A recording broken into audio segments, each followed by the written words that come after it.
Welcome to the first episode of the Wheats on Your Mind podcast. My name is Aaron Harries.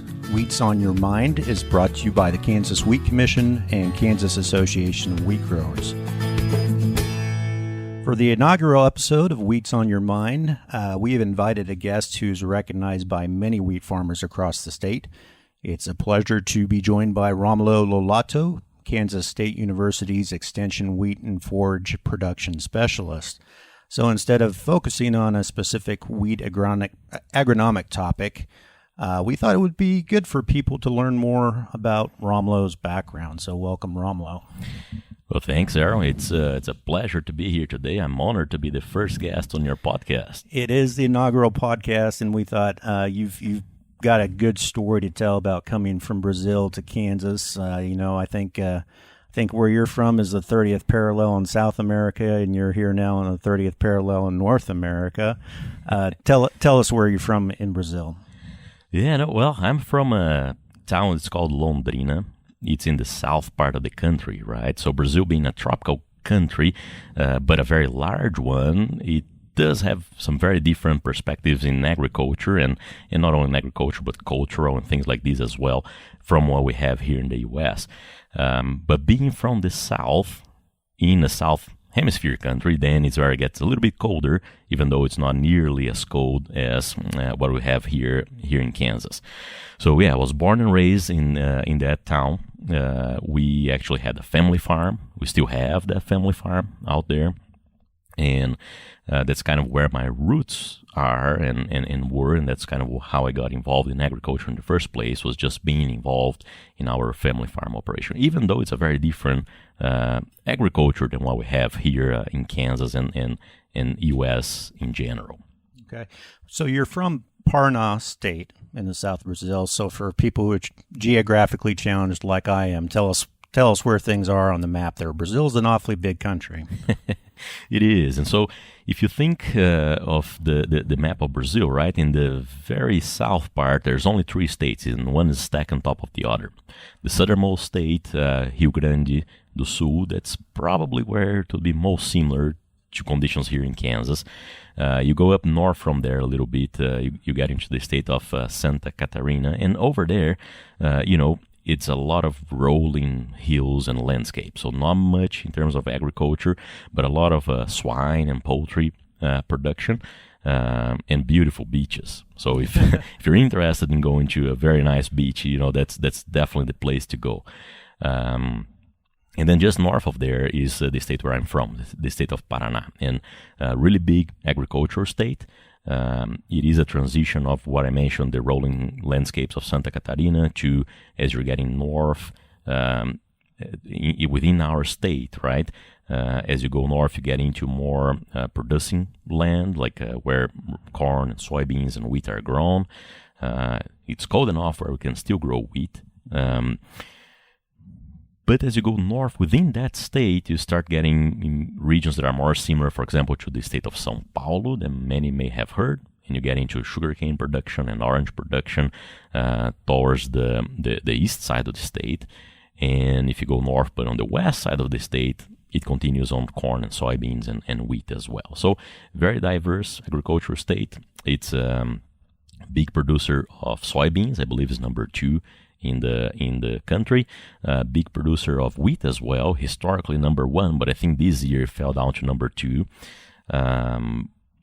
Big producer of corn for our standards, doesn't compare to the standards of the U.S. in terms of corn production. Biggest producer of edible beans, right? So in Brazil, we eat a lot of edible beans, like pinto beans and black beans and things like this. And that state is the number 1 producer of edible beans in the country. So really strong agricultural production. Kind of that's where my roots are. Yeah. So how big is Paraná State compared to like the state of Kansas? I think they're fairly comparable in size. Perhaps Paraná may be a notch smaller than what Kansas is. Kansas is a very large state, right? But they will be fairly comparable in terms of size. Although we don't have nearly the variation in weather that we have here in Kansas, especially in terms of rainfall, right? Because here in the state, we go from what, maybe 15 inches of rainfall in the west or something, 15 to 20 or something per year, and you go to near 40, 50, 50 in the east. Yeah. Yeah, there in Brazil where I'm from, we're in the 70 to 80 range. Wow. So yeah, it rains a lot, and so that amount of rain, combined with not having the cold winter that you guys have here in the U.S., really is what makes our agriculture so different in terms of intensity as compared to what we have here in Kansas. Yeah.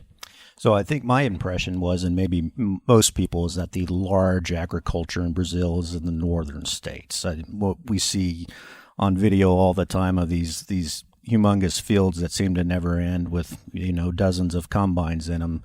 But it's impressive to hear that a lot of soybean production there in the south too. Absolutely. I mean, you're right. If you go to Mato Grosso, and Goiás and other states in that central west part of the country, they are newer development, right? And so they haven't been developed for as long as the states in the south have. But that's where you will find those large, almost industrial type of agriculture, right? Producers that have thousands and thousands and thousands of hectares or acres as compared to the farmers in the south. Very different in terms of the type of producer that you find as well, right? When you're looking at southern Brazil and where I grew up, these will be mostly family farms. They would be much smaller, right, than what we would have in the northern part of the country. But many times the technology adoption is pretty high as well. Different, of course, right? Those guys will be very sharp in terms of they know what they need to do and getting a high yielding crop.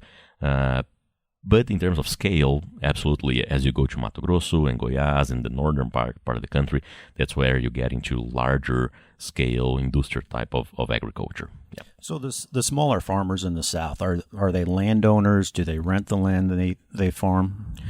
So there's a mix, and there's been an increasing tendency of the larger farmers becoming larger, right? So many of those very small farmers maybe either trying to find some alternatives, like, for example, vegetable production or horticulture or something like this, or kind of being either leased out or sold to bigger farmers.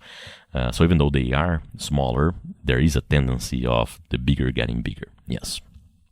So that's kind of parallel to what's happening in the United States here. You have to kind of get a little bigger with your farms to maximize efficiencies and take advantages of prices and things like that. What are the similarities and the differences between a farmer in Brazil and a farmer in Kansas in terms of how they secure their crop inputs, their seeds, their fertilizers, their chemicals, everything like that? Yeah, that's a nice question, and I've traveled quite a bit around the country there before coming to the U.S. When in my previous position back in Brazil, and I got to meet many farmers, and being from a family farm myself as well, right? I think those comparisons they become interesting there. First, I guess before going into the input side of things, if we just go in the mentality, right, and farmers as persons, right? They're very similar. My tendency is like they are just good people. Yeah. That's kind of like how I, and that's why I wanted to work with them, right? And what do I mean by that? Well, I remember very well when we were traveling in the westernmost part of Goiás, which is like almost middle of nowhere, back in 2009 when I was doing that. And there was no small towns around or nothing like that, and it was around lunchtime, right? And so we stopped in a farm and we're talking to the farmer, and they're just like, hey, have lunch with us, right? Come here, sit down, let's have a coffee and just eat with us. And so, and I remember getting in, and they have this stove that was with wood, right? So this like how do you call those stoves that you put wood?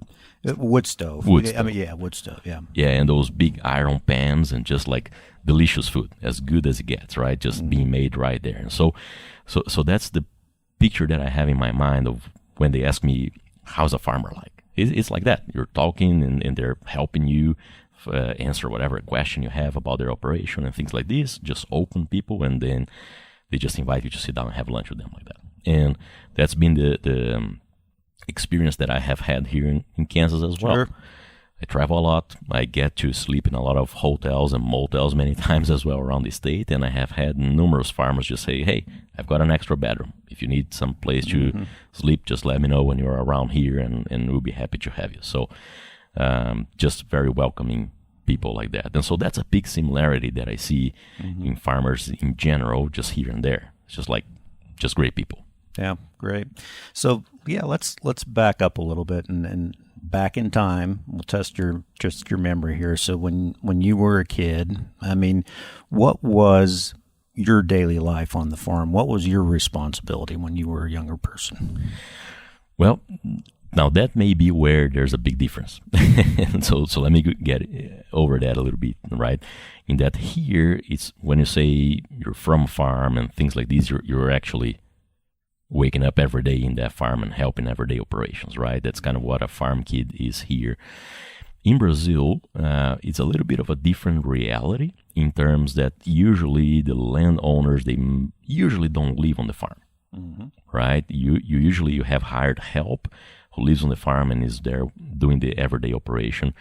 And like growing up, both of my parents worked, right? My mom, she was a dentist there, and my dad, he was a researcher working with edible beans and kind of like an agronomist for edible beans, an extension guy. And so we actually lived in a city that was about 1 hour away from the farm. But every single weekend, we would spend, my father and I, my dad and I, we would go to the farm and spend there, right? So we were we were running all the fields and doing very detailed scouting, and that's kind of where I learned the importance of being there and looking at it.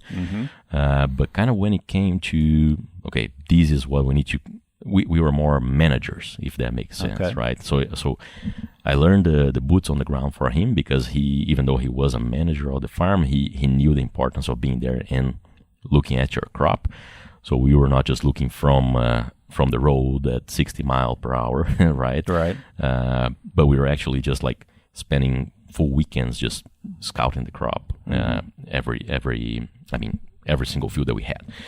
So that was a big difference, right? I guess I cannot relate to saying, well, I would wake up and go milk a cow or something. I know that was my dad's reality growing up. Oh, yeah. Right. And then, he would wake up and milk a cow, and he would sell milk. So he would go around the town and with milk and just selling that milk, right? So that was his reality growing up. And then my reality was different because we were living in the nearby city. Yeah. Well, you just tugged on a heartstring there because I grew up on a dairy, but I imagine it was a little bit different for your dad. So he was actually taking milk into town, going around selling to businesses. Is that what he was doing? Yep. He was proud that he started working at 7 years of age. Wow. Yeah, doing that, right? Yeah. He started doing that at 7 years of age, just like milking the cows and taking to town and selling, and then from there. He just continued working through. So he could have retired quite early, but he just wasn't mentally ready to retire because he just loved what he was doing later in life. Yeah. Yeah. Well, let's talk more about your dad. I met your dad the first year you were in Kansas. You had been hired at Kansas State, and I think you've been here almost 7 years now. Yes. 7 years. 7 years.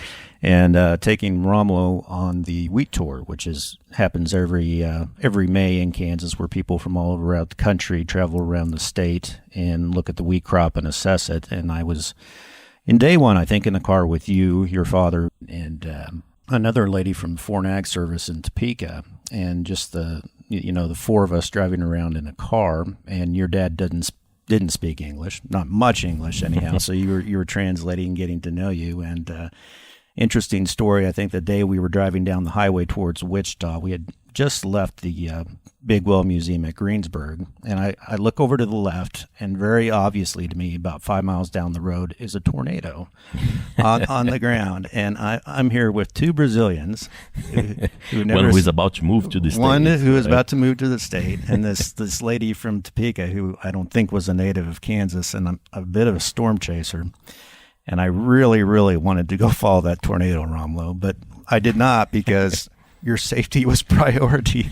But that's a story is not necessarily related, but I got to know you and your dad that day and the relationship you had. So, I mean, tell us more about your dad, what he did for a living and how that influenced what you've become today.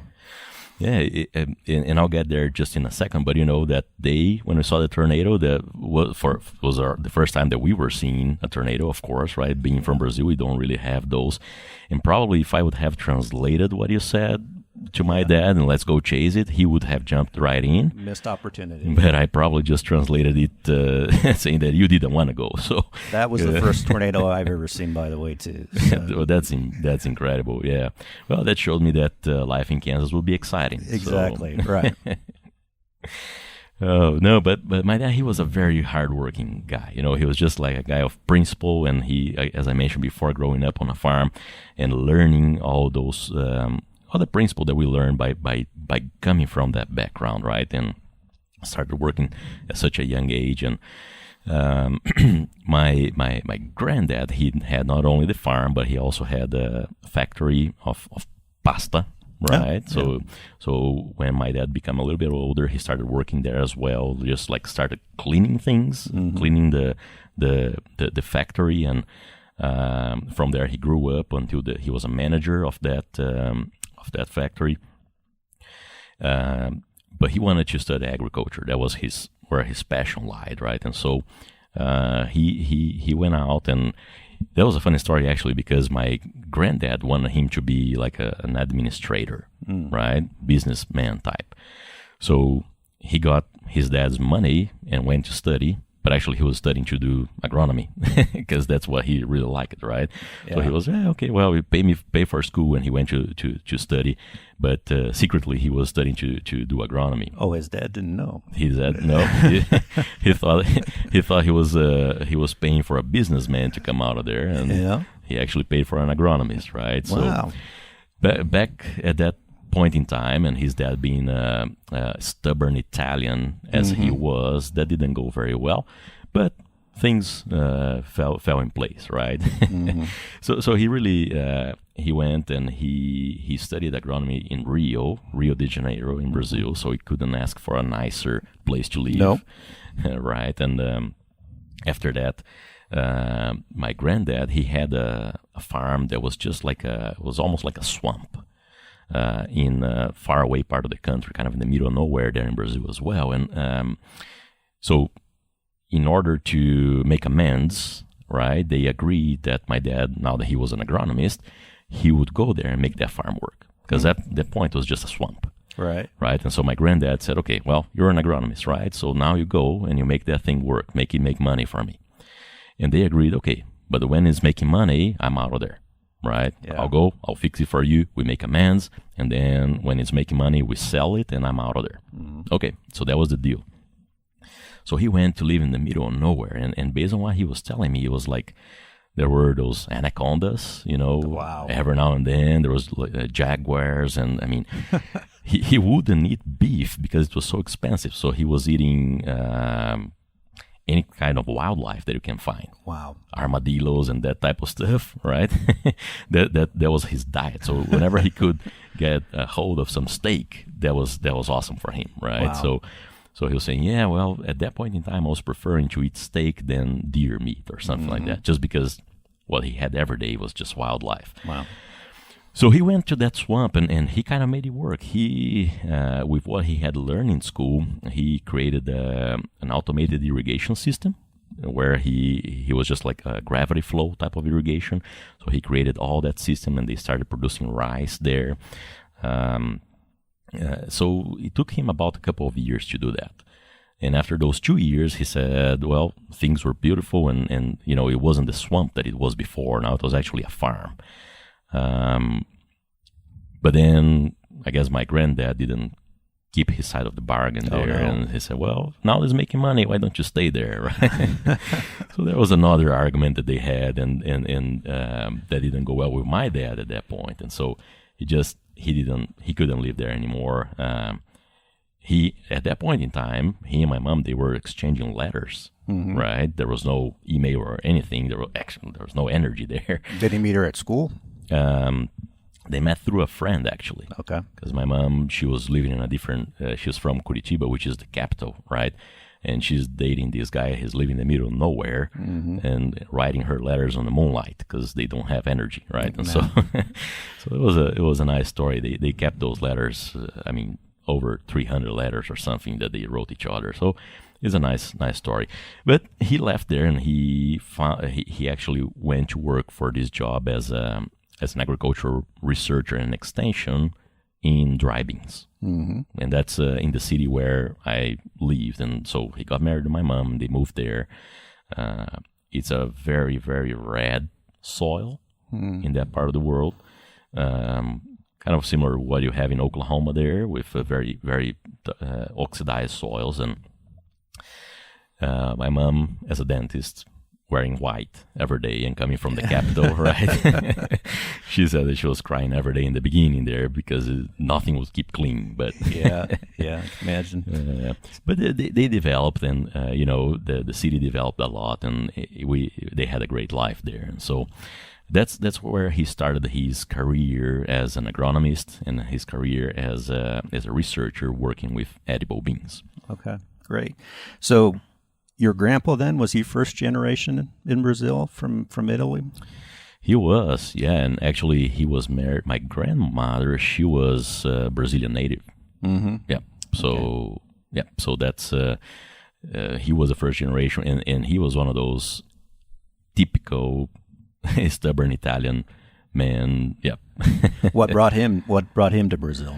There was a very strong immigration to Brazil from Italians back in sometime in the 1900s there, mostly because of land and working on the land, right? So they would come to Brazil with the promise that they would get some land after working a few years in existing, or actually even get some land upon arrival to something like that.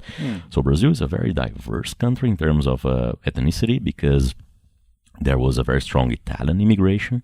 So depending where you go in the country, it's very heavy in Italian background.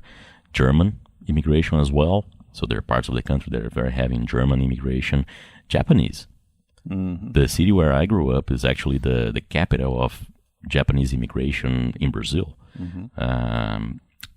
So very, very diverse background and ethnicities in Brazil. And you're married to a lady named Giovanna, which seems very Italian to me. Exactly, yeah. So she as well. Yeah. So tell us more about, you refer to your dad working for Extension Service. Is it very similar to what we call extension here in the U.S.? No, it's actually quite different, I would say, in terms of where it comes from, right? Extension here in the U.S., mostly you have the land grant system, which is just like an amazing system, to put it that way, right? And how it started back in the 1860s there. It's just a beautiful story, and I wish we had something like that in Brazil. But the extension there, so here, right, just for folks if they are not 100% familiar with how it works, but every land grant institution, they have research that is supposed to meet local needs. Then they have teaching to make sure that we have students graduating from this region here. And you have the extension, which gets those research findings and bring into the communities. So it's all within the same institution, research, extension, and teaching. In Brazil, it's more separated, right? So you have institutions that do research, and actually my dad was in one of those.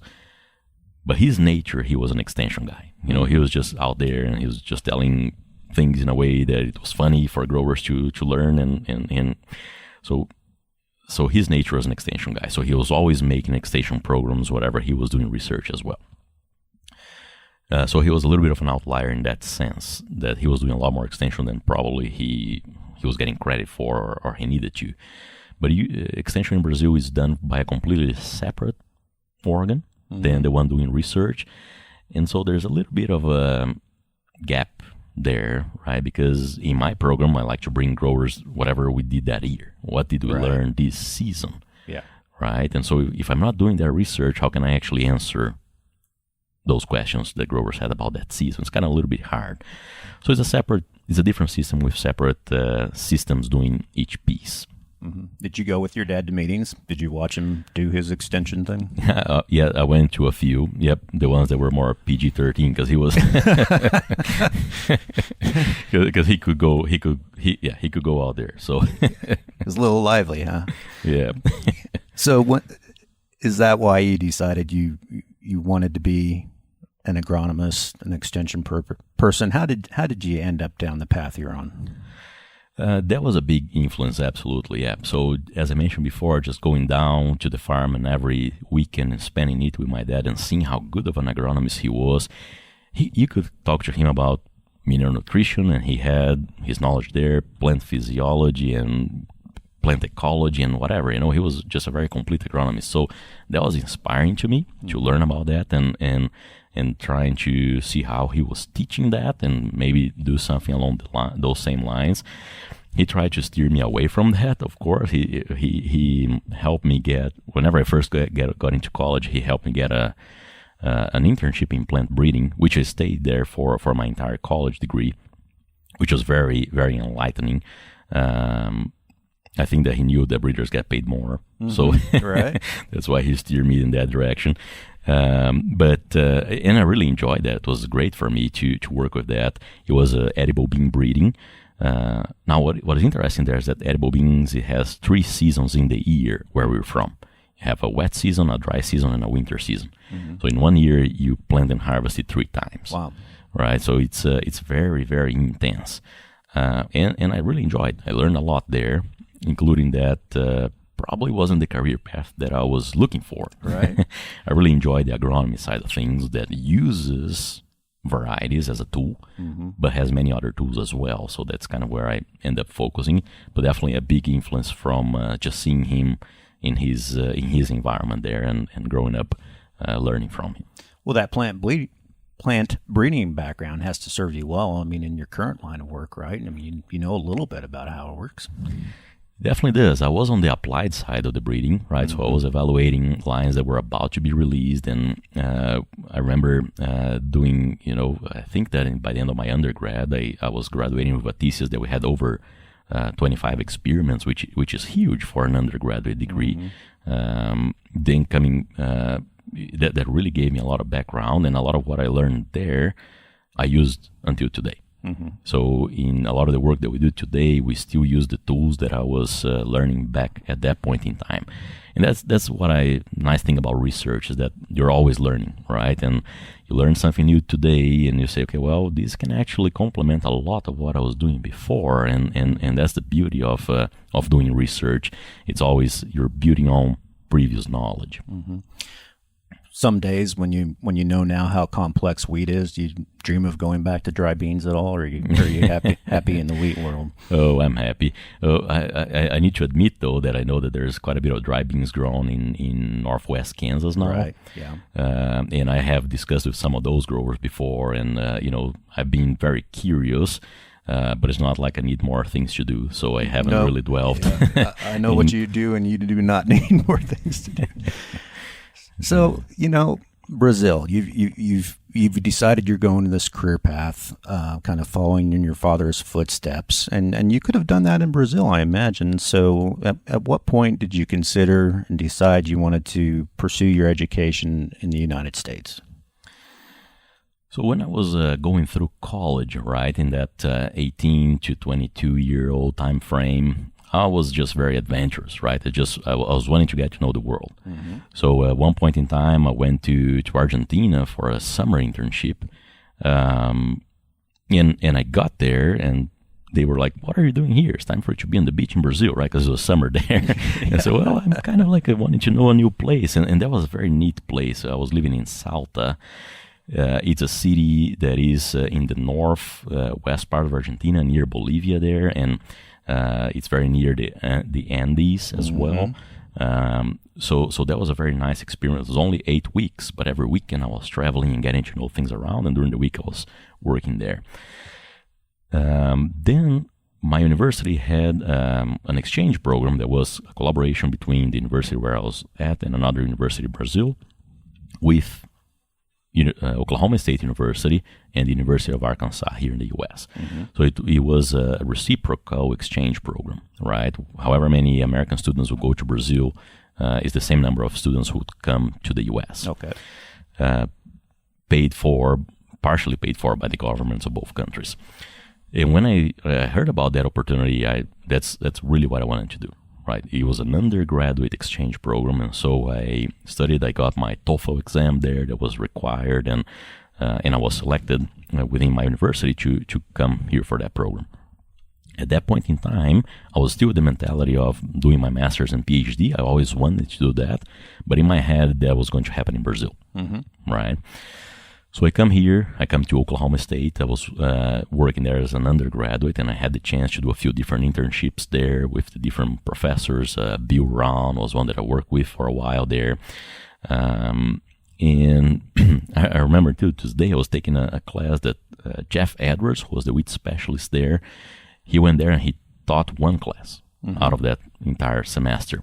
It was about wheat production, obviously, right? And I just had so many questions because I had never heard of winter wheat. Wow, really? Yeah, I had never heard of winter wheat. I mean, we grew spring wheat in our farm, right? So I knew the basics for that, and I think I bugged him a lot because I kept asking questions because I wanted to understand the differences. Sure. And a few weeks later there, he meets me again, and we have a meeting, and he offers me a master's scholarship, right?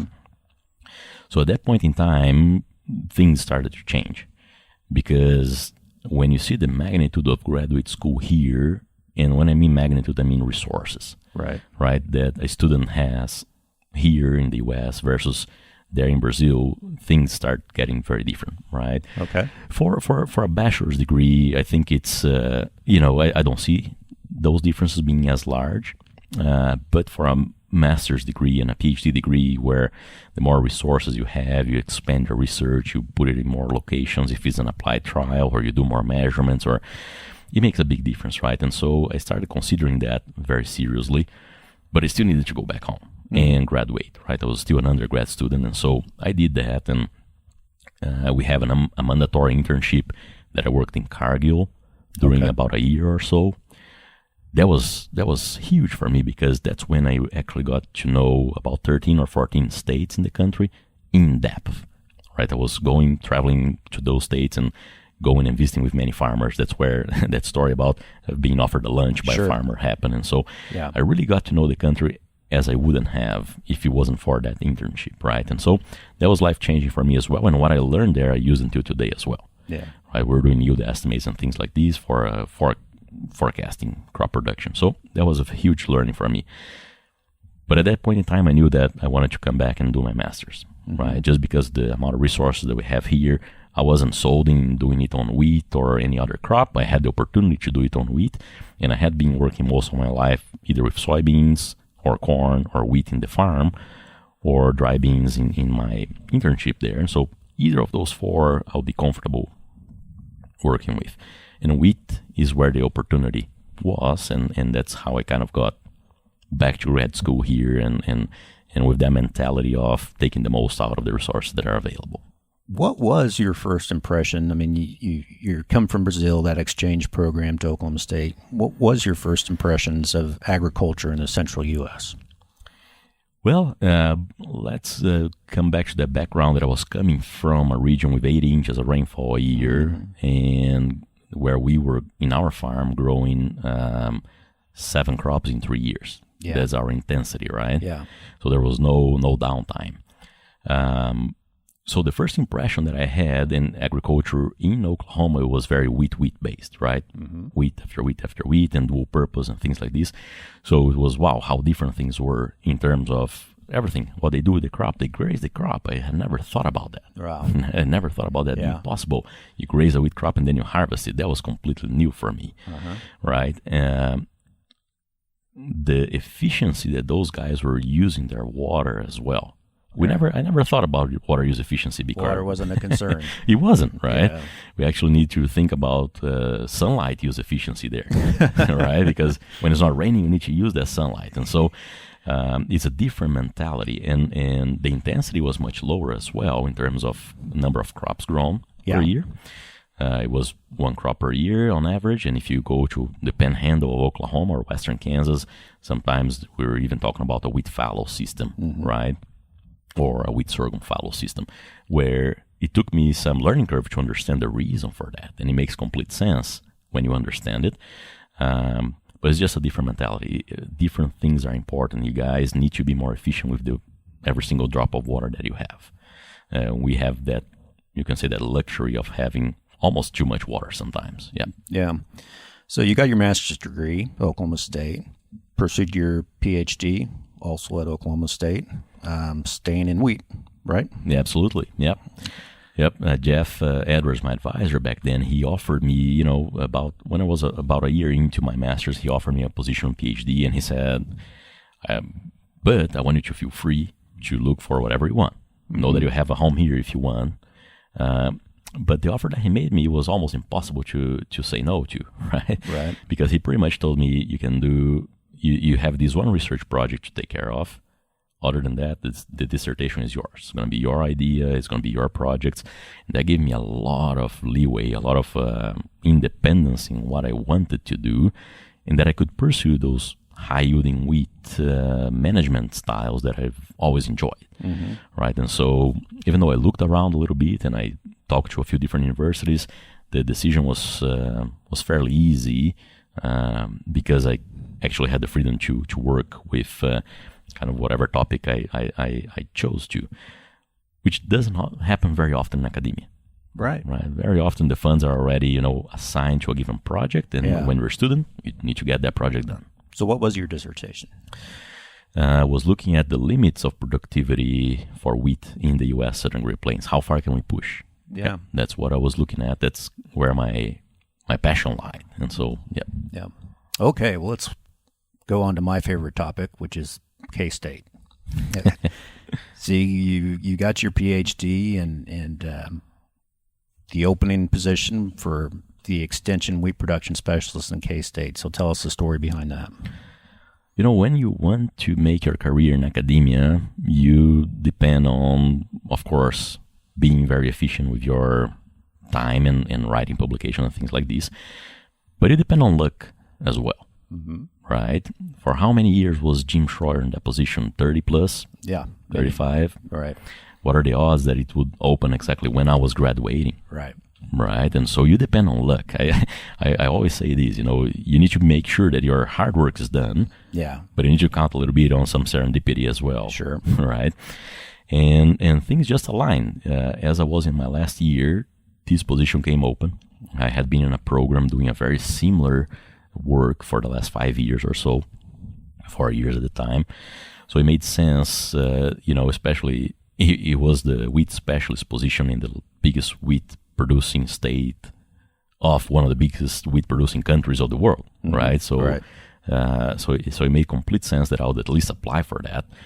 And honestly, at that time, I was in doubt whether to stay in the U.S. or go back to Brazil, right? Having all my family back there and everything. But it was attractive enough that I needed to apply. And as I applied to that position, I had been interviewing for industry as well, and I remember getting an offer from industry, a pretty good one actually, but I had this interview coming up, and I had to say no to that position, not even knowing if I was going to get this position here in Kansas or not, simply because of the magnitude of it, right, and how much I wanted to do this. And so the timing was really good. Again, that serendipity thing, right, the lucky aspect, so timing was really good. I had to advance my degree a little bit, so I cut one chapter short my dissertation because I had one fewer semester. That's when K-State wanted me to start here. But I came and I did the interview, and things went well. I got an offer not too long after that, and after some negotiation, things went really smooth. And so so I cut a semester short on my PhD and started here in August of 2015. So you weren't necessarily destined for academia. You had offers, you said, from the private sector, and this position came up at K-State. So, I mean, is it research that kind of drove your decision-making on that? It was. I had the experience working on industry before, Cargill in Brazil there for about a year. I knew how things work to some extent, at least. And I wanted to at least start my career in academia. That's something that I've always wanted to. Again, coming from the background where I watched my father doing that, that's kind of what I wanted to at least start my career and see what it would happen, right? Many people, they don't feel that way. They kind of want to even leave academia. Some people are not as prone to the amount of writing and bureaucracy that there is in academia, right? But that part doesn't bother me. I actually enjoy the writing piece and things like this. And so I wanted to start in academia, and that start has been going on for 6-7 years already. So yeah, I think that beyond a start. So the interview process, I mean, were you trying to sell yourself to K-State, or you feel like they were trying to recruit you, or a little bit of both? Well, I think that maybe, for sure, I was trying to sell myself, right? That's I was doing the best that I could to put my foot in the door here, and I think that they were very open, even though this is an extension position where you're out there with growers a lot. They were open to hiring an international person, right? Which shows a lot of well, you know how it goes, right? We need to be able to relate to growers in this position, right? But I have the feeling that they understood that I would be able to do that. So what'd you do your first day on the job? Do you remember? I went around. Yeah, just went around, just talking to different people. My office at the time, they were on the process of getting a new nice desk like this one here, and they were. There was no computer for me or anything, so I just walked into pretty much an office with a very old desk and a very old computer, and I said, well, I'll just walk around. Yeah. So I just went around making the rounds and getting to know people for probably a good 2 or 3 weeks. That's what I did. That was the first part of our conversation with Romulo Lollato from K-State. Thanks to Romulo for sharing about his background, his journey from Brazil to Kansas. We'll continue that conversation on the next episode. Wheats on Your Mind is brought to you by the Kansas Wheat Commission and the Kansas Association of Wheat Growers. If you have questions or comments about this podcast or suggestions for topics to cover, please email us at podcast@kswheat.com.